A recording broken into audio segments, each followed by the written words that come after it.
but on the 15th of January, 1925, the political agent at Muscat recorded the statement of a 40-year-old female slave named Zafur bint Malum Darzadeh, who had recently absconded to the agency with her 7-year-old son, Taresh.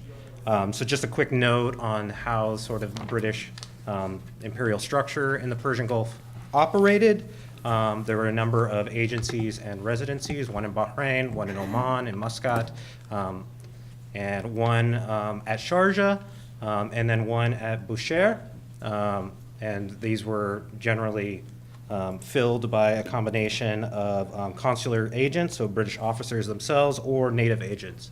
So at Sharjah, you had an Arab native agent who took a lot of the statements because obviously it's in either Persian or Arabic.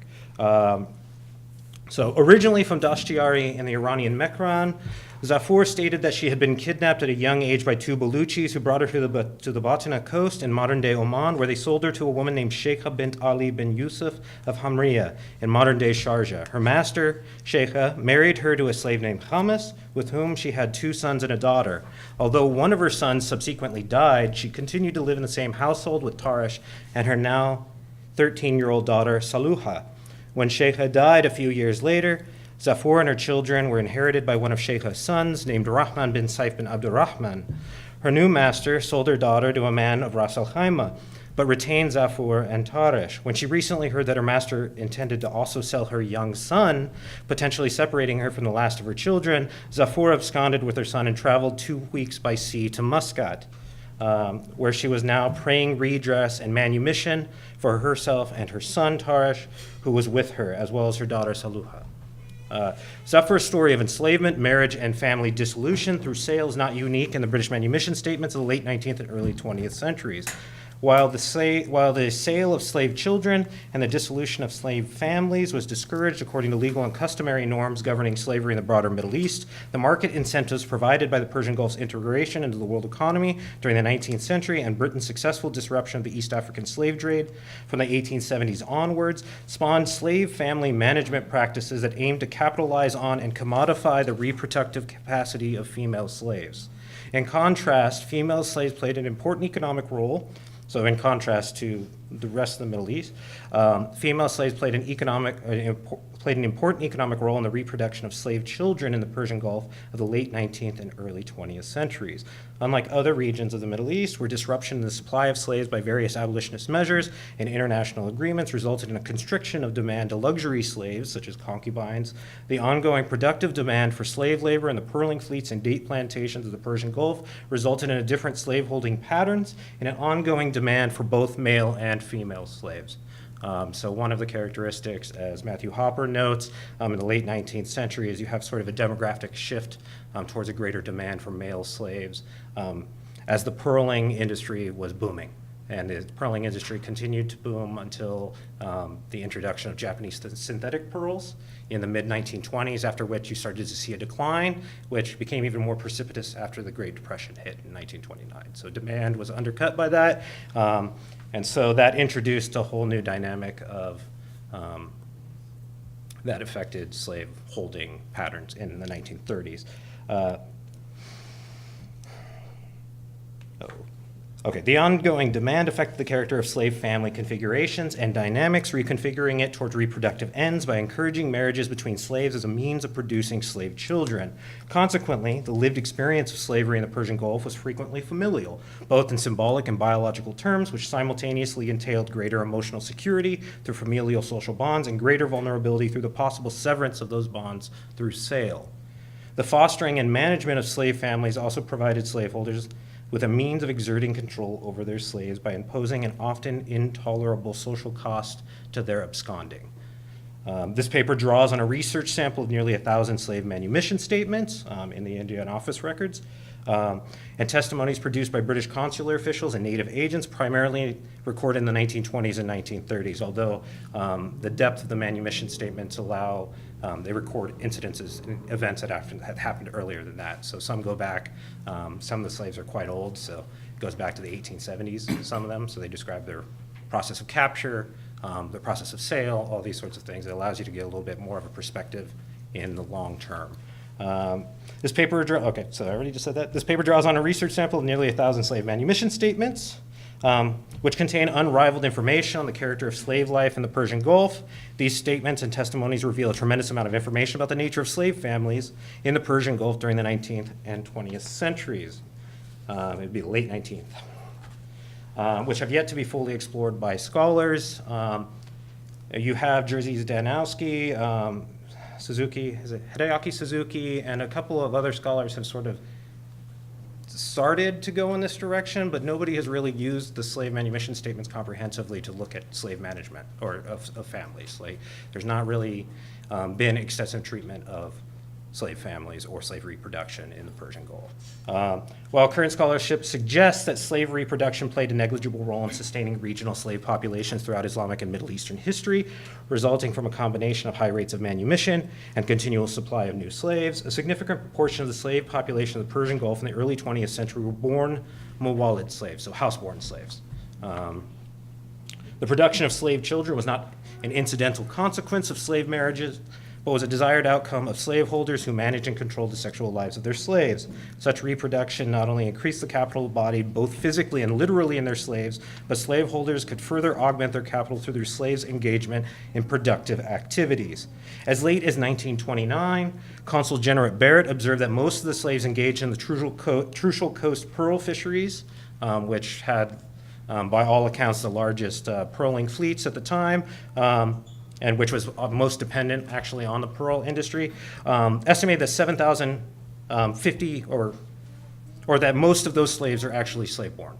It was a problem that the British sort of acknowledged, that if they were going to disrupt slavery, especially on the Trucial Coast, or what is the modern United Arab Emirates, that they basically would have to do something about the practice of houseborn slaves, and they weren't sure that they could do that in any reasonable, without some sort of like direct intervention or military occupation.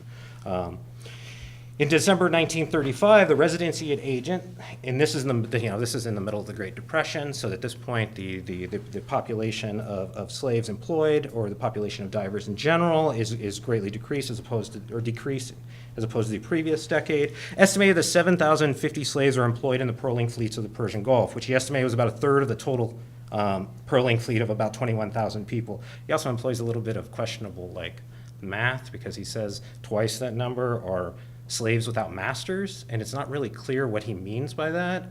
So in any case, slaves or slaves of some form, either whether they were kicked out of their master's household for whatever reason, or whether they were migrants from the Batina coast, which was actually really common for the tribes there to send slave divers to the Trucial Coast for diving. It's not entirely clear what he means, but even in the middle of the Great Depression in the early 1930s, there's still a significant slave presence, and most of those people are born slaves. This number was augmented by the importation of slaves from places like Yemen and the Mekran coast in Iran, but for the most part, the British recognized that it's predominantly born slaves.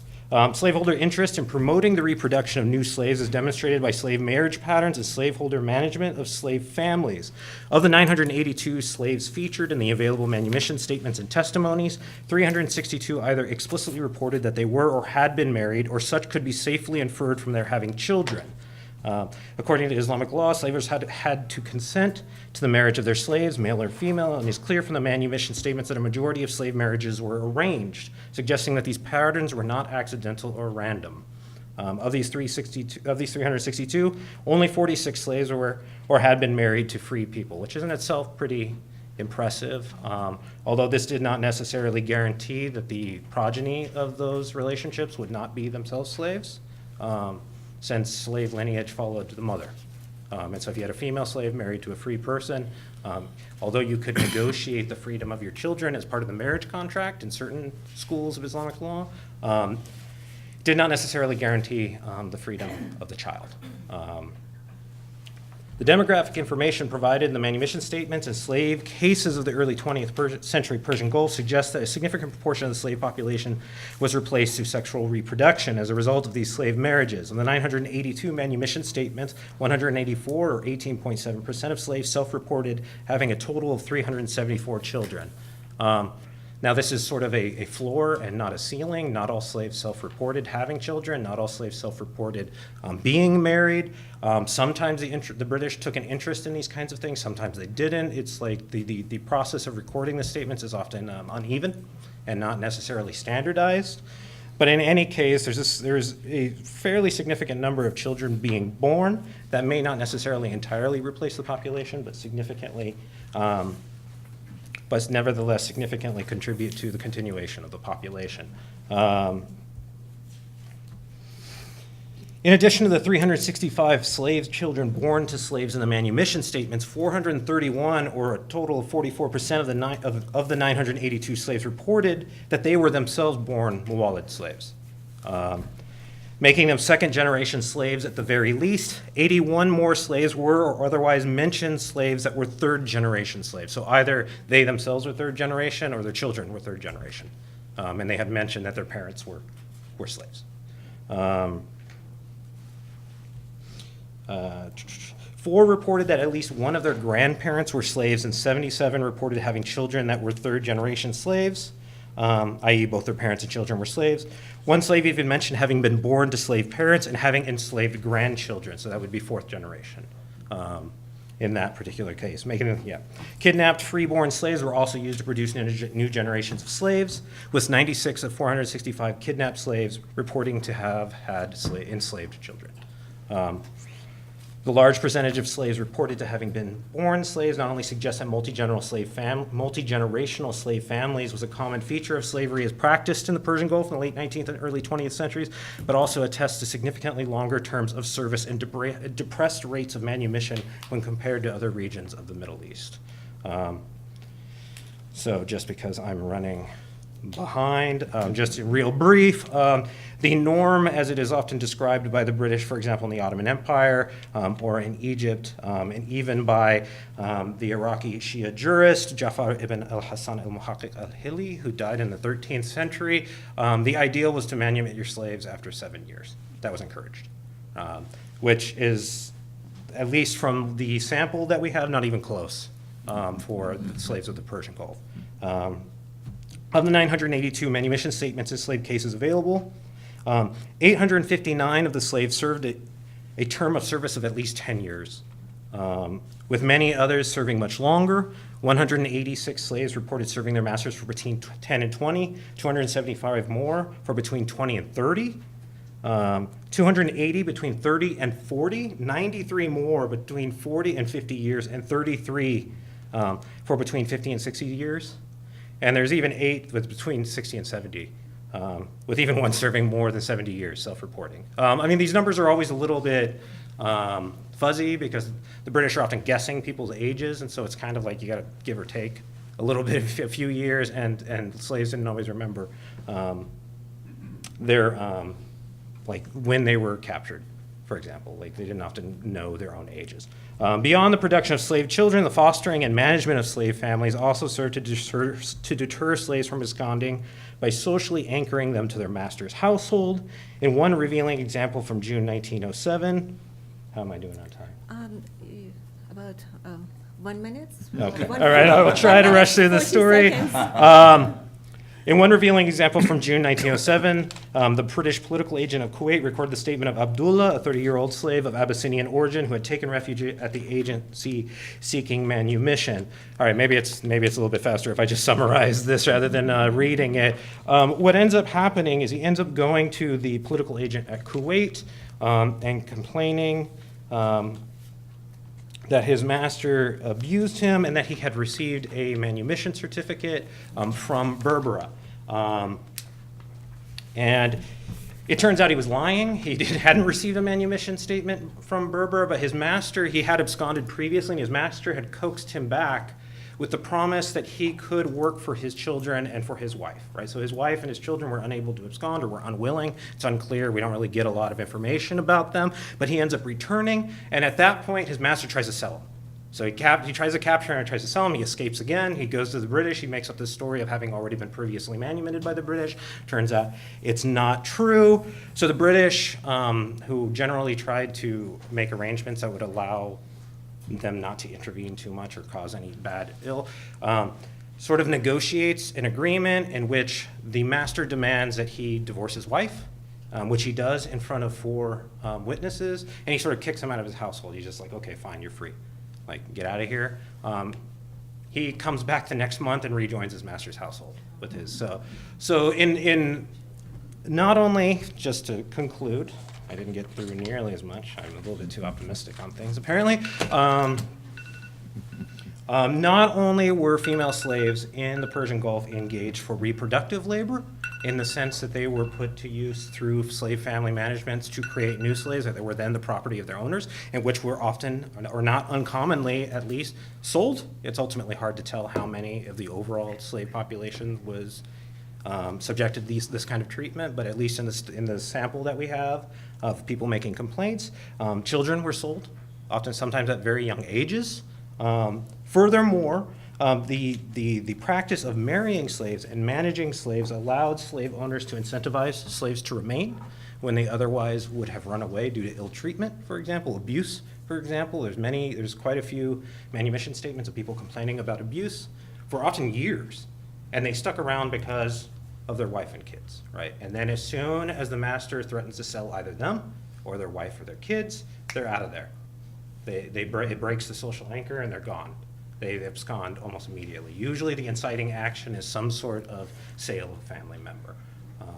And so not only does marrying slaves produce the next slave generation, thereby the reproductive labor of female slaves, but it also serves to incentivize particularly male slaves who are oftentimes, they could escape much easier to remain.